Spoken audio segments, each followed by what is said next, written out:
Good morning, everyone. Thank you for coming so early. I know that you were partying late last night to Faithless, which is my era, by the way. It was fantastic. We were partying backstage, weren't we, all night till about 3 a.m. Absolutely.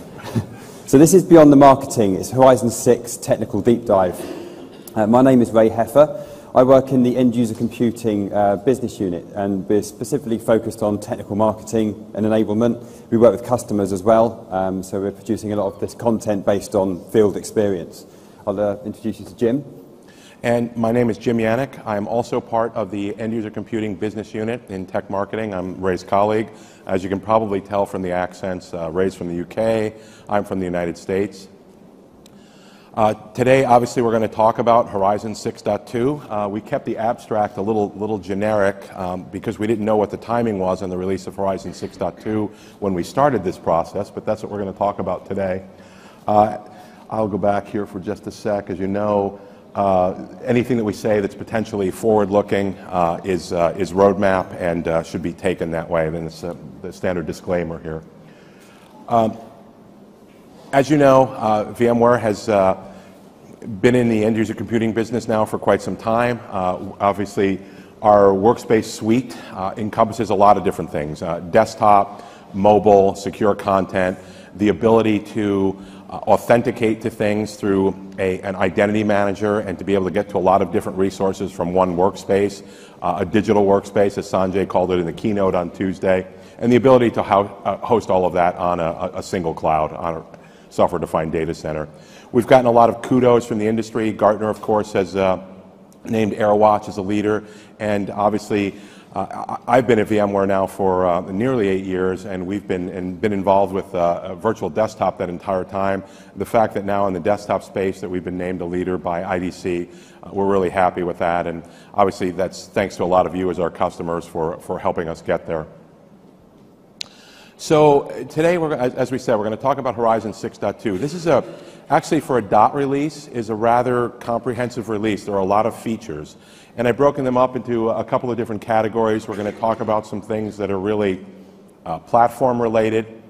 We're going to talk about integration points, things like integration with Virtual SAN, Access Point, and vSphere itself. And then the other thing we'll talk about, there's a little acronym up there you may not be familiar with, CART.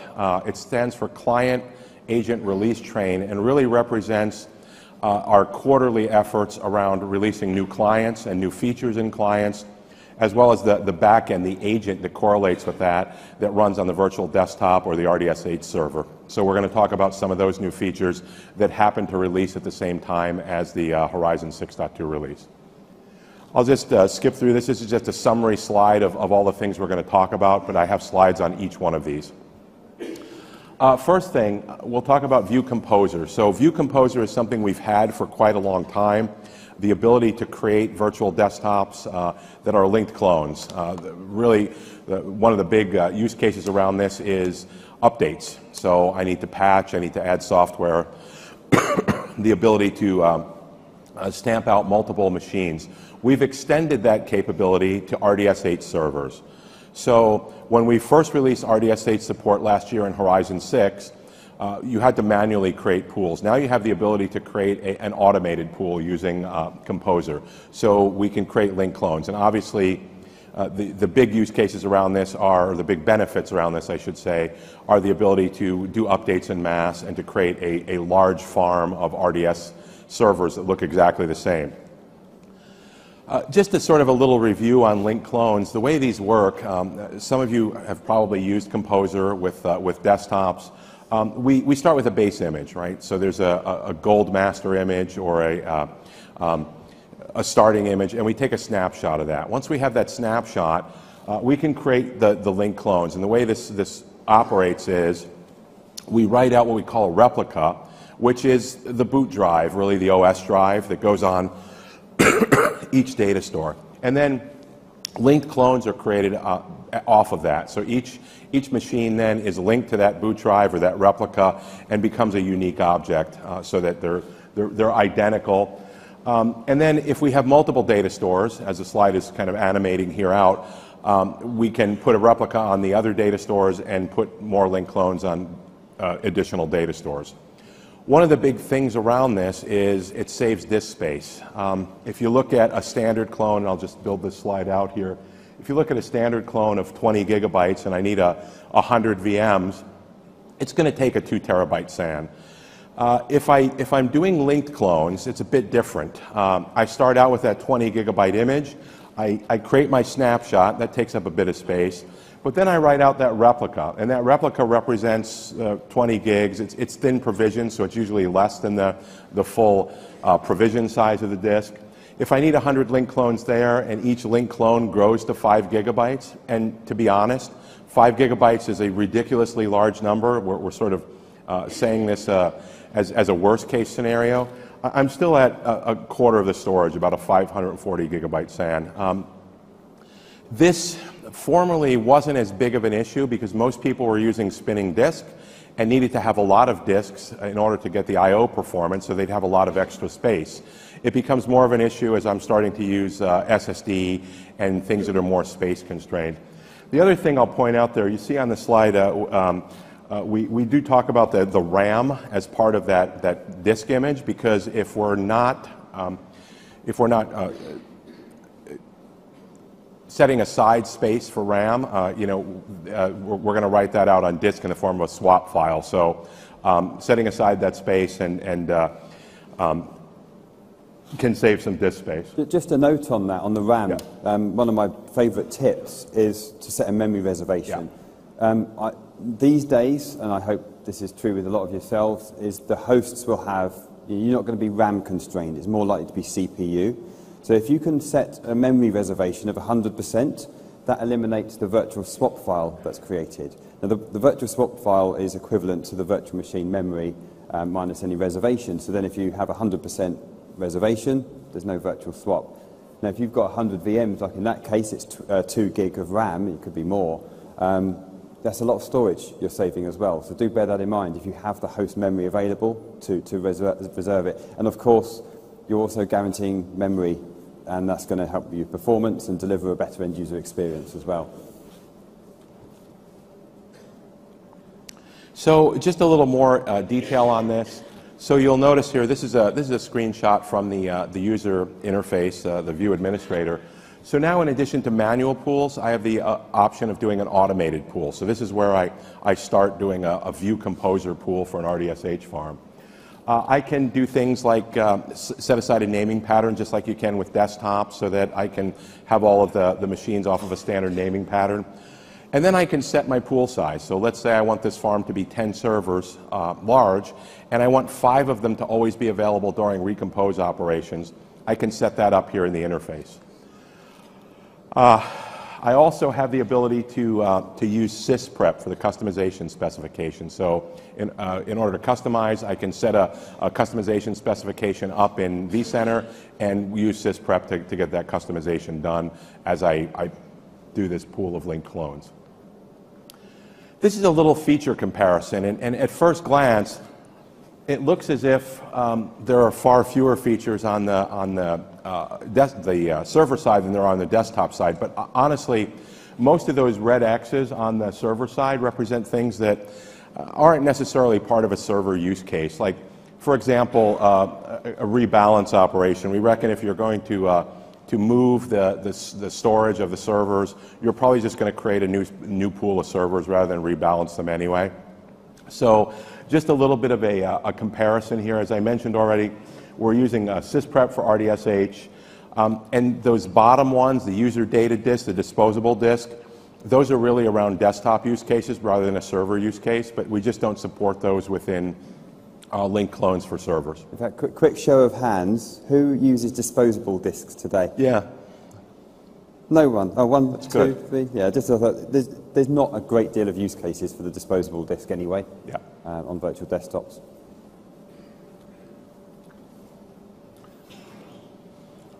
Also on the RDSH side, we added some enhanced load balancing. So when we first shipped this last year, we provided load balancing that's based on session count. And if you don't configure any of what I'm about to talk about, we'll still load balance RDSH hosts based on session count. So the server with the lowest session will get the next session count will get the next session. What we've done now is we've added some enhancements here. So one of the things we can do, it's kind of a two-part thing. First, we can use perfmon performance counters to measure load on these hosts. So we can look at any perfmon statistic, but out of the box we ship a couple of predefined scripts, one for memory and one for CPU load that you can run, and I'll talk about this in a little more detail on the next slide, to return a value about the relative load of the server. The other part of this is I can set up anti-affinity rules.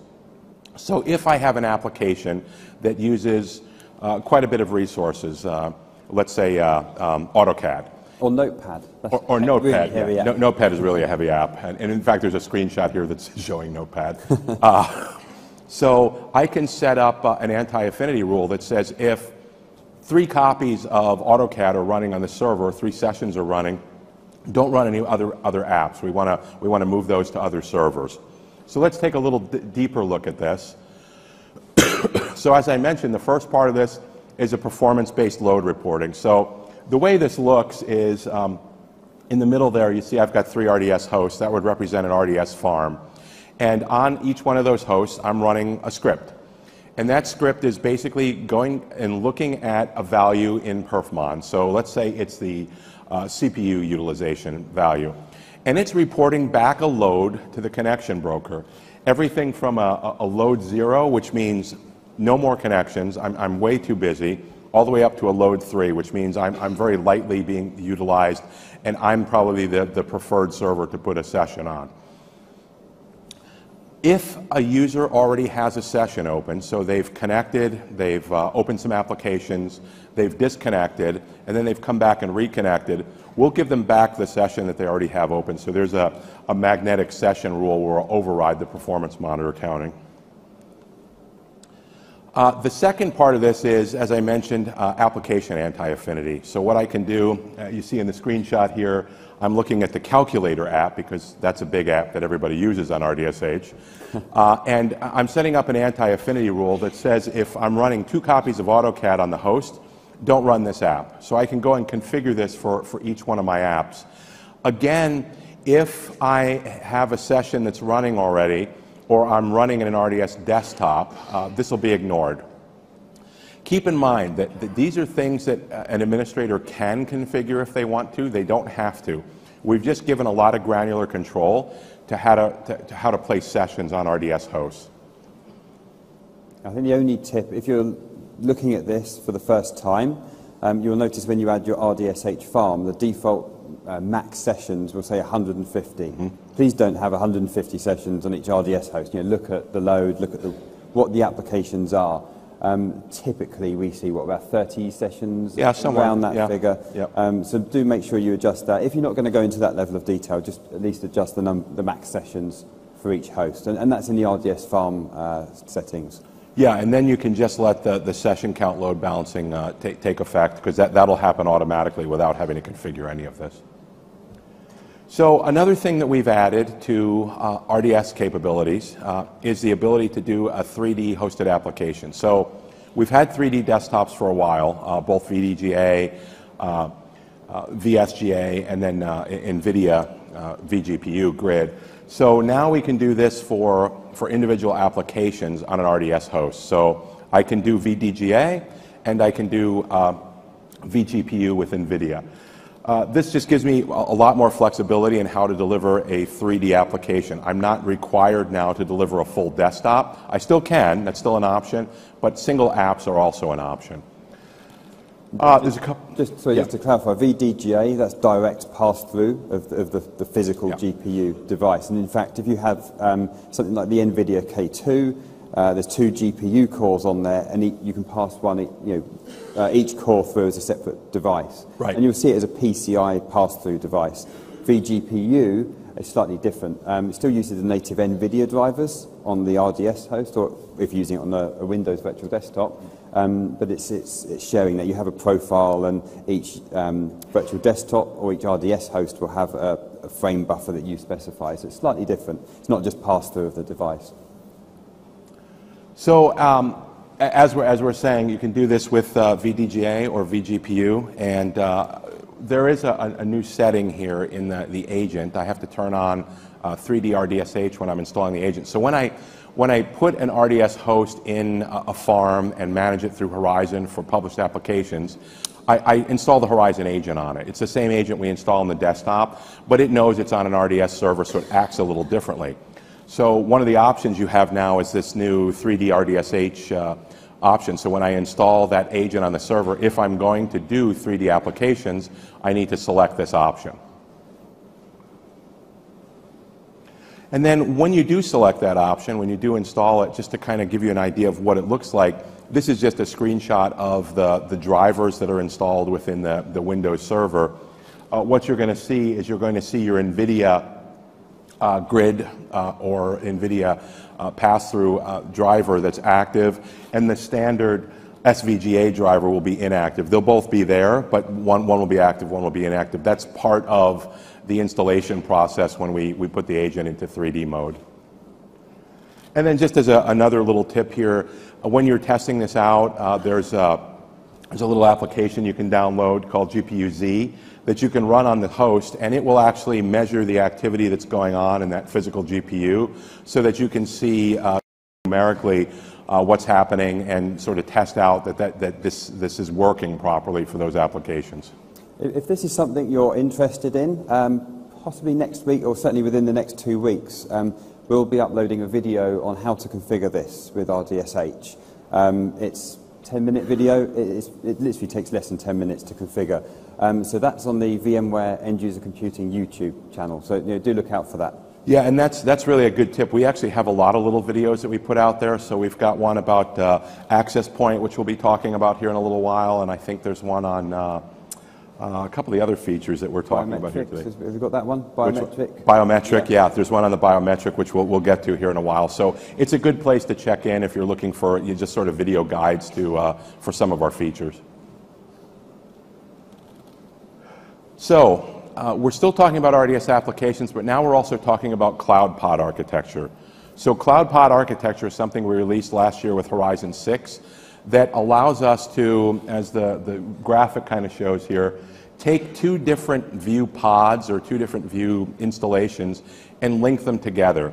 So I might have a server cluster and a pod of view desktops in the data center and have an identical set of desktops and pod, and I want to link those together in a global entitlement so that I can have one entitlement and the user will get a desktop from either one of those locations. Now, this can be within the same data center, within the same site, or across data centers in different sites. It basically allows us to enlarge the footprint of an individual view entitlement, so not being limited to just a sort of a standard pool size of 1,000 desktops, being able to extend that.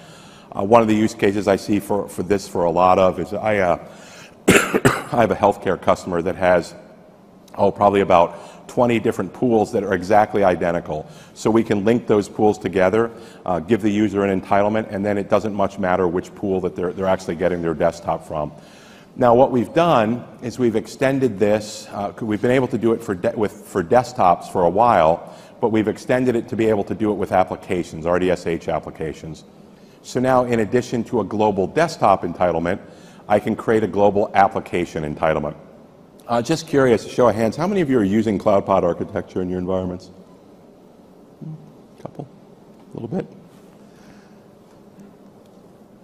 So the way this looks in terms of the user, you see kind of screenshots here of the Horizon agent when I've logged in and see what things I have available to me. I have some applications here, and we just did this to make it look simple. We've called some of these applications global, so global calculator, because everybody needs a global calculator. And so those are the entitlements that come from cloud pod architecture, and now I can do them with RDS applications. It'll work with any of the clients that support cloud pod architecture, including HTML, which I'll show you here in a bit. And then we have to have that Horizon 3.5 agent, which is the one that we shipped with Horizon 6.2.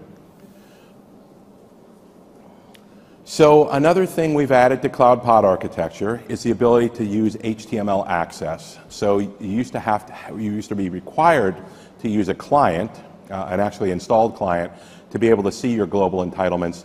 Now you can see them through HTML access. And that screenshot is just a Chrome browser, and I'll just point out a little thing on the left side there. It's a little pullout that we have now. We added it in the client earlier in the year that gives you the ability to manage what you're running in HTML. So I can switch between applications, I can start new applications or desktops that I'm entitled to, I can manage the session, log on, log off, that sort of thing. So if you haven't looked at the latest version of HTML access, it's worth a look. I'll just mention here that in order to do this, I have to turn it on. So when I configure my global entitlement, I have to tick that box that says HTML access. I also have to turn HTML access on for the individual desktop pool or individual RDS Hfarm when I set that up. So there's actually two places I need to tick HTML access in order to get it to work with Cloud Pod architecture.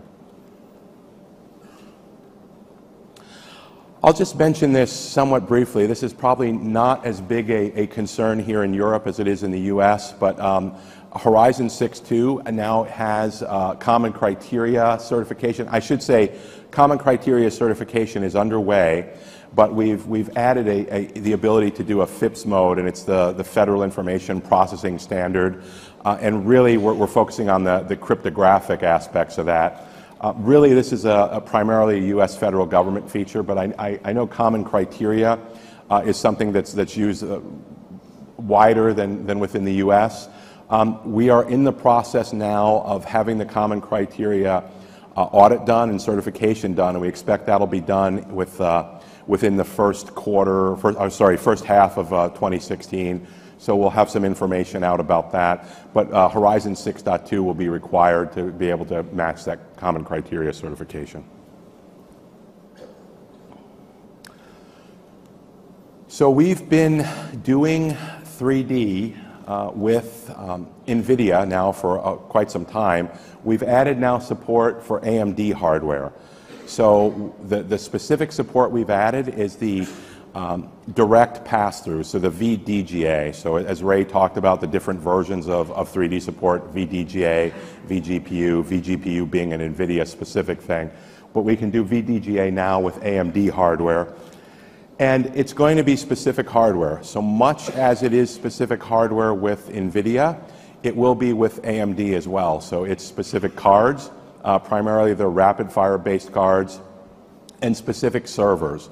So when you're looking at doing this, you need to check the hardware compatibility list both on the VMware side and the AMD side to make sure that this is going to be a card that will be supported. It supports very high resolution, and again, it's the VDGA, the direct pass-through. We've added support for one-way trusts. So formerly, if you wanted to have a broker in one domain and users in a different domain, you'd have to set up a two-way trust. A lot of organizations don't want to set up those two-way trusts between those domains just because of security reasons. So now we give you the ability to have a one-way trust. So if my users are in the green domain there on that graphic, I can set up a one-way trust. It can be a forest trust, a realm trust, or just a standard one-way external trust. I can add a secondary credential into that second domain. So the way this works is for each administrative user in Horizon, I'm going to set up a secondary credential in the foreign domain so that the domain can be traversed. And the way we do this is we have a utility that's been around since the very, very beginnings of Vue, back when it was VDI manager, called VDM admin. So we've added a new flag to VDM admin -T. That's how we go in and set up that secondary credential. It's also how we manage a secondary credential. That user in the external trust is just a plain user. It just has to be able to read the directory. So I can just set up a service account that gives me the access to the domain. So then I can set up desktops for those users in the domain where the broker is. And we've also just improved the support for child domain enumeration. So now if I've got a forest trust set up externally, we'll really do a good job of enumerating those child domains, give you the ability to, again, put that secondary credential in the parent domain, in that forest, and then be able to add users from those child domains as well. And finally, on the platform side, we added a new feature here to streamline desktop pool creation.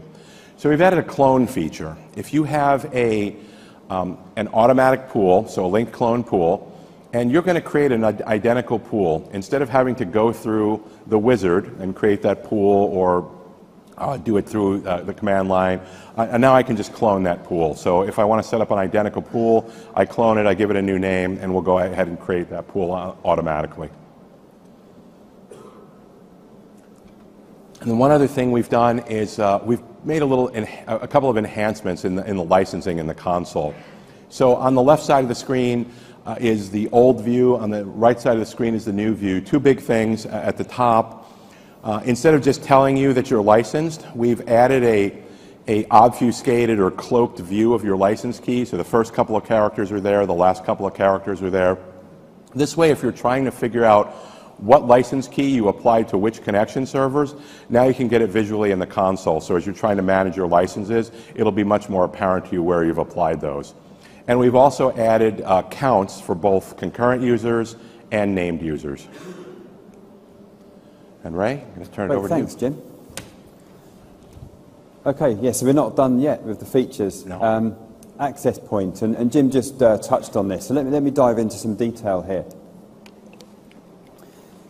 So what access point is, before I actually go into this slide, let me explain the history. So we have the concept of our connection servers, these are our brokers, and if we want to enable external access, we would typically have security servers that are placed in the DMZ. Now each security server is a Windows server with the security server software installed, and that is paired with a connection server. That hasn't gone away. This is not replacing security server, but we now have this as an option. So the access point is a virtual appliance. It's running SUSE Linux Enterprise. It's hardened, so it's basically it's a VM. It's a virtual Linux appliance, and this came about due to the demand of having one addressing security, but also scale. You can independently add these access point appliances in your DMZ. They don't have to be paired with a connection server anymore. And if you think back to some of the previous use cases, you may have external users that need RSA, secure ID, two-factor authentication. So you'd have, say, 2 connection servers configured for two-factor authentication, 2 security servers that are paired, and then you'd have another pair of connection servers for internal access. But because we have a maximum of 7 connection servers, if you have then smart card users that don't need any secondary authentication, maybe RSA, you start to run out of options. So now we can deploy access point appliances independently of this security server and connection server pairing. The smart card support today is currently in tech preview. It does work, but that's tech preview. But obviously that's coming probably the first half of next year. Yeah. And that's very simple to deploy. Again, we're talking about the videos that we have on the VMware End User Computing YouTube channel. You can see our colleague Alex Birch run you through the installation process. It's just like any other virtual appliance. So do check that out. We obviously, with Horizon 6.2, support Update 1 for vSphere 6. Probably not an awful lot to say there, but one thing I would point out is the Interoperability Matrix, and there's a link down the bottom as well. And you'll get a copy of these slides, so that this information will be available to you at the end of the week. And Virtual SAN, one of my favourite topics is Virtual SAN. You may have attended some Virtual SAN sessions already this week. We're not going to go deep dive into Virtual SAN itself. But now we have, and you can probably see on the diagram, this all flash. And in the diagram you can see, I think that's supposed to be a PCIe flash card and a couple of SSD drives. So what we do now is have 100% of the flash device, or it's a write cache, and then the SSD is used for capacity. So similar to what we did before. Obviously performance is phenomenal, so the best use case in my opinion is virtual desktops on this. The end user experience is great. You're looking at up to 90,000 IOPS, and this is per host. And and in terms of latency as well, it is sub-millisecond. I've done a lot of work with customers in 3D, and 3D and storage and IOPS is critical to 3D applications as well. Certainly car manufacturers, they're working with very large files, and it's not just, as you would think, graphical performance. There's CPU, but also storage as well. Again, there's a link at the bottom there. I'm sorry, yeah, I was just going to say. Sorry. One other thing I'll mention is there's a reference architecture at the bottom there, and you should probably see over the next few weeks additional reference architectures from some of our partners as well, who are doing their own reference architecture work around virtual SAN and performance on their hardware. Stretch clusters as well. Now, if you go and look at the release notes for Horizon 6.2, it will say stretched cluster support. I just want to clarify what that actually means.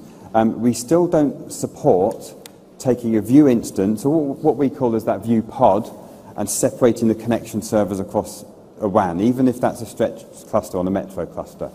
And the reason being is the connection servers communicate with something called Java Messaging Service, or JMS, and it has to be LAN latency. What this does, though, and the use case for this, is you can have Affinity for your connection servers in a data center. Your desktops will use that can be stretched. The desktops can be in either data center, that's fine. This will give you an excellent DR scenario. So if you had a failure of a data center, even though Affinity of your connection servers is in, say, data center 1 here, those connection servers will restart at the other data center, and the desktops can be anywhere. Active, it says there, so yeah, sure, it's active, but just bear in mind the connection servers have to be in one data center. You can't split those out. However, as Jim mentioned, we have cloud pod architecture, so you can have a pod at each data center, and that obviously does support active configurations as well. So I just wanted to clarify that. Yeah, and we're just in the beginning stages of some reference architecture work around this to kind of put out some technical notes about how you would actually configure this with some of the considerations that Ray just spoke of with connection servers and cloud pod architecture. Probably see that sometime in the first half. Yeah, just a couple of points actually. 5 milliseconds latency or less is required for this. And that's why I wanted to highlight the Java Messaging Service, because obviously if you've got connection servers with 5 milliseconds between them, we're not going to support that. So if you are going to implement this, just set up Affinity to keep those connection servers on one of the clusters at one data center. And another point here is the witness virtual machine. And if you looked at virtual SAN back in the early days, I've set this up in a lab, you need 3 hosts. And one of them is there to witness, is to have witness components in virtual SAN. Now, the witness host can be a virtual appliance, or it's a virtual machine, and that would reside in a third site. So this might not apply to all of you, but if you think, the point here is you can have 2 hosts in a witness appliance, you can have 2 sites in a stretched cluster, and a witness appliance in like a tertiary or the third site. Cormac Hogan, our colleague in the storage business unit, has done some excellent blog posts on this, so do check those out as well. And you may have seen him deliver some sessions this week as well. So yeah, User Environment Manager. There's some additional information we can provide now, which is the client information logon, and it just gives us a few more options when we're configuring User Environment Manager. So for example, the IP address of the Horizon client is available, and this is so when the user logs in, the User Environment Manager can do certain things. For example, printers, you might allocate different printers. Any other examples? Well, printers is a good one. Yeah, printers is a really good one. So the example around this would be somebody who's moving from building to building on a campus, or maybe a nurse at a hospital who's maybe moving from floor to floor. User Environment Manager can trigger things on dynamic pieces of information. So if I change IP address or MAC address, or the client name changes, we'll go in and reevaluate what printer that they're mapped to and change them from the 3rd floor printer to the 1st floor printer, because we see that they've moved. Yeah, education is another example. I have an education customer, and they have obviously a printer for each classroom, but obviously these are link-clone desktops, and the users are students, and they're all over the place. So obviously this is used for them as well. And then we have a whole bunch of more features for CART. So as Jim mentioned, this is client and agent release train. And these updates, we're currently on 3.5, these are released quarterly. So we know we don't have to wait for a major release of the core Horizon product, for example. And many of these features, as you can see here, these are client features. Client drive redirection. We now have this available for Mac. You had it before, prior to 6.2, but it was tech preview. That's now fully supported on Mac. And we have this available for Linux as well.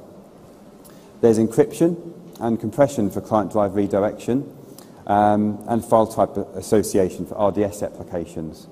So that's a good one to point out, actually. If you have the Horizon client installed on the user's endpoint device, and they have an email, for example, with an attachment with a PowerPoint, they can double-click on that, and you can actually set the default to launch in your RDS-hosted version of PowerPoint, for example.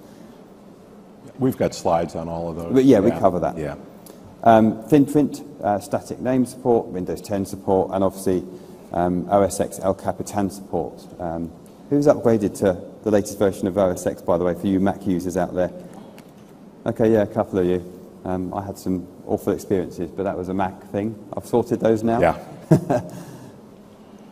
And then we have some more. So I won't read all these one by one, but you can see there, iOS 9 support, for example. And I'm going to cover Linux as well. There's a whole bunch of Linux 3D capability we have, namely vGPU and VSGA. 4K guest resolution support if you've got 4K monitors. And finally, Skype for Business, or Microsoft Link, as it was formerly known. So let's just look at each of those features in a bit more detail. So client drive redirection. This is essentially redirecting any client drive on the end-user device to your virtual desktop or RDSH desktop, or even an application. So these are your local drives, any external drives that are connected, or network drives. In fact, the user will be prompted for the first time, would you like to redirect your drives? They can tick the box, don't show me again. And this is also a configurable setting in the client as well. And you can control this in the global policies if you don't want to enable this. And again, for Linux, it's the same thing. You do need the latest client. As I mentioned, these are features in the client releases. So in this case, it's the 3.5 version of our Horizon client. But the same thing here. These are local drives or external drives on your Linux clients. If they're using Ubuntu, for example, then you can pass those through to your Windows desktop. This isn't the other way around. This isn't passing your client drives through to a Linux VM. All right. One key thing to know, this isn't Linux specific, this is whether you're using Linux or Windows, is don't use both USB redirection and client drive redirection together. Obviously, client drive redirection is preferred, and as I mentioned in the previous slide, we have compression. It's a lot more efficient. Whenever you're passing through a USB device, there's no compression going on, and this is why in the past we've released features such as real-time audio and video for a webcam. If you just redirected that as a USB device, that's a huge amount of bandwidth that's going to take up. Real-time audio and video will do an encode first, and then it will decode it on the virtual desktop, so it's much more efficient. And it's the same applies here. So don't use both. I'll use client drive redirection where possible. Then we have client drive redirection for the Mac. Again, this isn't new. You can see a screenshot here of how that works. So this is a screenshot of the preferences of the Mac version of the Horizon client. And in this case, I've added a VMware folder and my home directory, and you can add any other drives that are available to the client, and that will pass through to your virtual desktop. And that's the dialog that I mentioned. So when the user logs in, it will prompt them saying, do you want to share your local files to the remote desktop? And in this case, I've ticked, do not show this again. And again, this is configurable in the settings as well. And there's also group policies. So if you look at the latest ADM templates, you can control a lot of these client settings with group policy if you want to. And I mentioned file type association.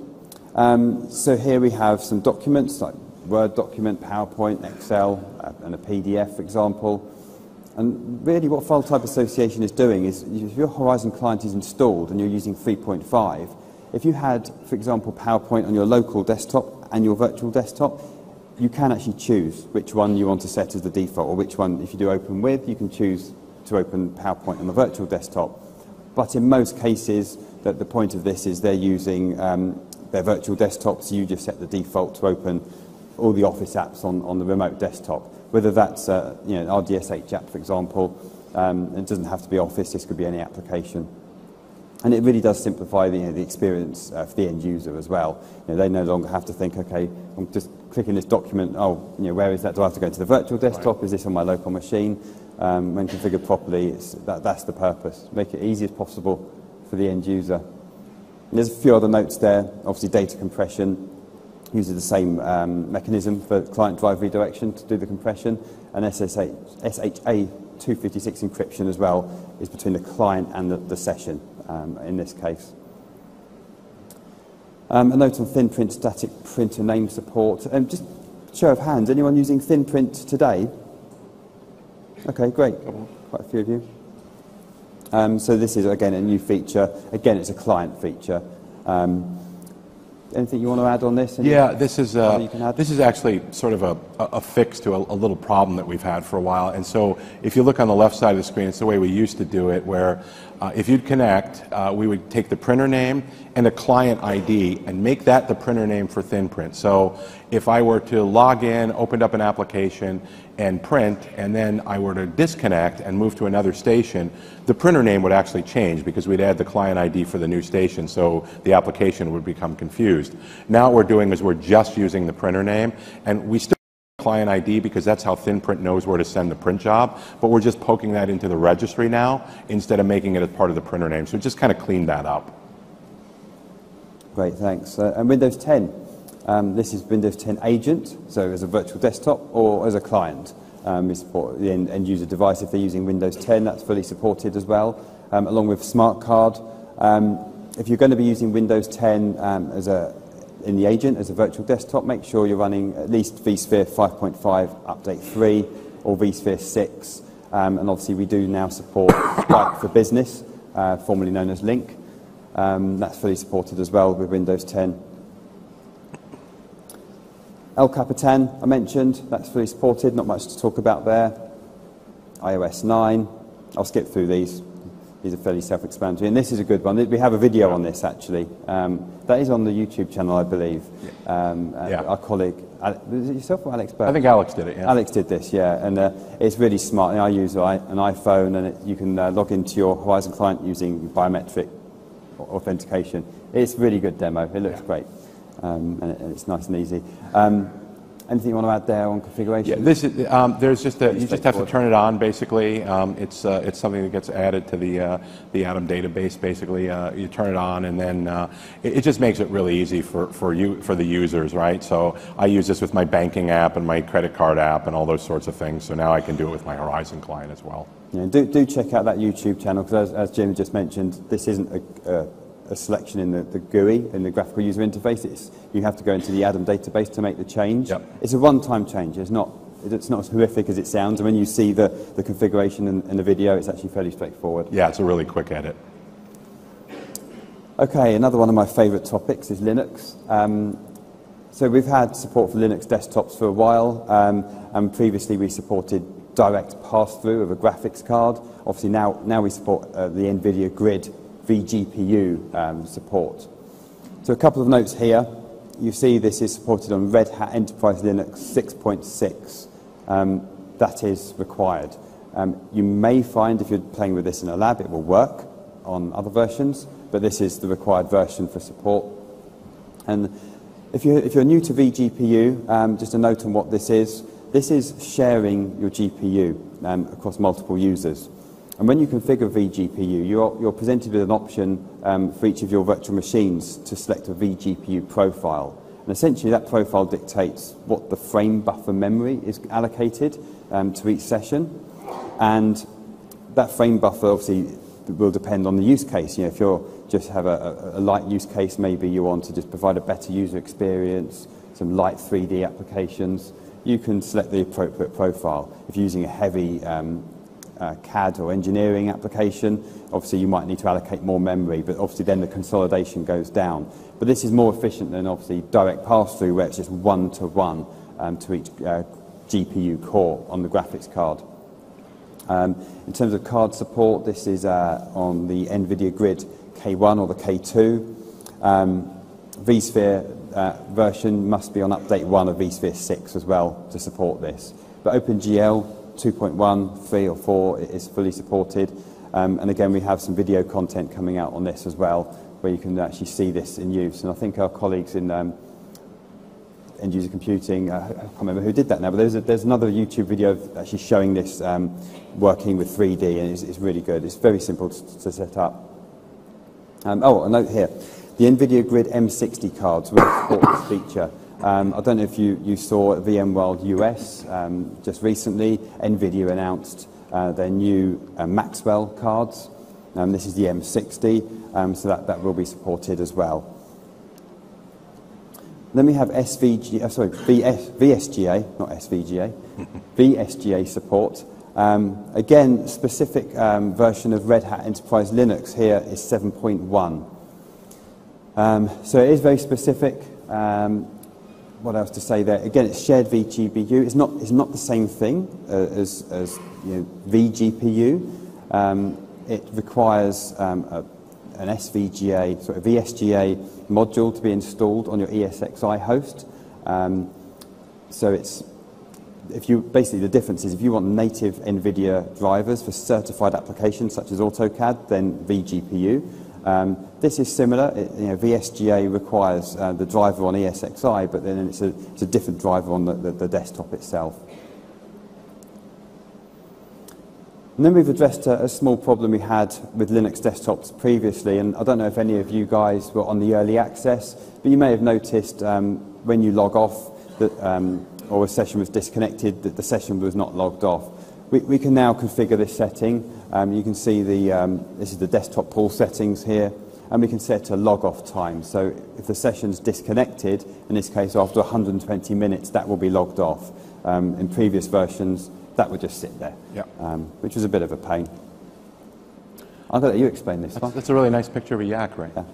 So we're just about done. We still got a few more slides to cover, but just wanted to ask you that when we're done here, if you would fill out the survey, let us know what you thought of the session. Certainly if you liked the session, fill out the survey. If you didn't like the session, please keep that to yourself. Any other questions? If you want to go deeper on any of this, please grab one of us up at the end. Yeah. We've got some we'll time. take some questions here at the end, and then we'll hang around a bit. Okay, 4K resolution support. First thing I just want to say here, this is not high DPI scaling, not yet. This is 4K resolution, so 3840 by 2160 there.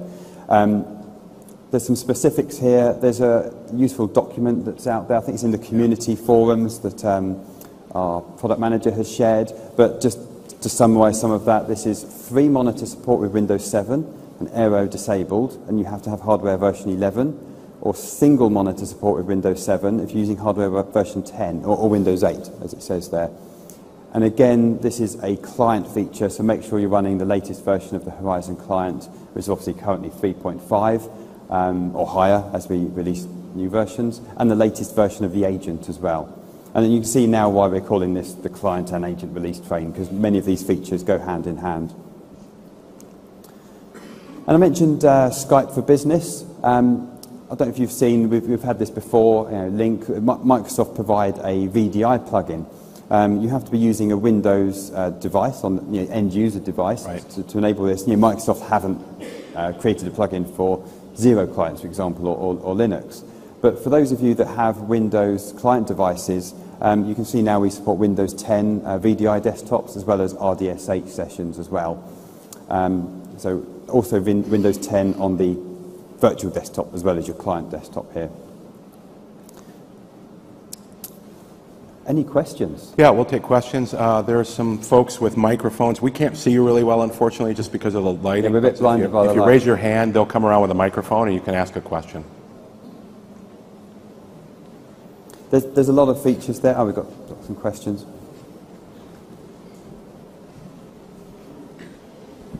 Morning. Morning. Will you be able to support OTP, one-time password, for the HTML access in future? question? Great question. I'll say roadmap. Yeah, it may be roadmap, but just as a note on HTML access, we don't support anything that requires something on the endpoint. So hopefully that's something we can do, but we get questions about things like USB redirection with HTML access. The whole point of HTML access is so that somebody can walk up to any machine and access without anything having to be installed on the endpoint. Yes, in other words, to enable that, we would have to install something on the endpoint. So, as for the roadmap on that, we can't answer that. That's something we'd have to refer to our product management team. So.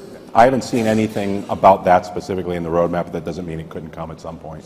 Another question about that? Do you recommend Teradata Apex cards on 6.2?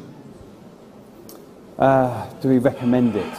I don't not recommend it. Yeah, I guess there's no specific reason to not recommend it on 6.2. There's nothing we did. It's just a matter of if you need the extra processing. So for those of you not familiar, the Teradata Apex cards will take some of your most active screens and offload that from the CPU onto the GPU or onto the processor that's on that card. So it kind of depends on your use case and if you're really pushing things in terms of the CPU on the server and you need that offload. One more question. We also experience a lot of white artifacts on, randomly just having white artifacts on view sessions. Mm-hmm. How did VMware, or did VMware have any improvement on that on View 6? I've not seen that. I've not seen that. So that's not something I've seen. Maybe something you want to take up with support if you haven't done so already. It's not something that either of us have seen, so not sure if we've done anything additionally. There's always tweaks going on with the protocol. So each successive release, there's always something they're doing with the protocol. So it's possible that it would fix some of your issues, but not sure. And just to shed some light on the Apex card question that you raised, I have a car manufacturer in the UK that was using these. They were actually using the Apex cards in physical workstations. These were Dell R5500 workstations with a Teradata host offload card, but they were using Horizon to broker connections to those physical workstations. That was 3-4 years ago now. They've now moved from there. They went through the journey of exploring VDGA, the direct pass-through, and now they're using vGPU. Yep. So that's typically the journey our customers are taking. I would not recommend Apex cards because, yes, sure, there's going to be use cases for it, but just it does depend on the workload and what you're trying to achieve as well. Other questions? Hi, a question on the new feature access point, I think. You position it as a scale out. My question is around firewalls and DMZ. Is it easier or the firewall rules for the moment to implement it in a secure way is quite heavy, let's say, and not secure. The access point, will it also change something about the amount of ports you have to open to the DMZ? No, in terms of the actual access point ports, well, even features, it's the same with the security server. So, for example, for PC over IP, the client connection will connect to the access point as a gateway, and it will forward that connection to the desktop, as it does today with the Windows server. So that doesn't change. Doesn't change. Yeah, the ports will be the same, but there is one small change, and that is, and this is referring back to that scale out. With security server and connection server, there's kind of a one-to-one pairing that we had to do. We don't have that pairing anymore. The ports still have to be open, but now I can have a different number of access points from connection servers, and that pairing is gone. Okay. You're aware, or is there something on the roadmap to change this behavior? Maybe towards AirWatch or something that things makes it a little bit easier? I'm not sure what we can say, but that's something you have to ask the product manager. But yeah, if I was to take a guess, that's the direction we're heading, but I can't be more specific than that. Yeah, okay, thank you. I've got a question at the front here.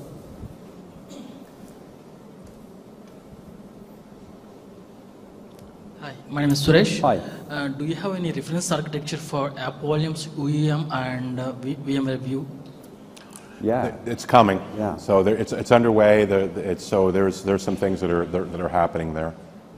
So yeah, we do have some general guidelines. I did a session on app volumes earlier in the week, and I've got one this afternoon as well with some guidelines in terms of scaling numbers and those sorts of things. But we're in process on reference architecture documents.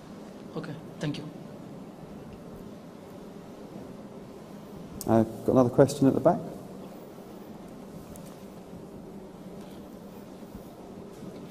Hi. Hi. Currently, we have to build Linux desktops manually. Okay. Is there any support for Composer coming? Okay, good question. What I would recommend you do at 12 o'clock, I'm doing a Linux session, which obviously a deep dive, and we just talk about Linux in that session. Quick answer is there's no support today for Composer, so I will cover 3 typical options that customers are using today. But again, that's a roadmap question, and that's product management that have to answer that. But I'll probably cover some of that question in the session at 12 as well. So if you get time, that'd be great. Thank you. Yeah. I think we could probably take one more question, and then if other people have questions, we'll hang around and just We'll take hang them around offline. afterwards.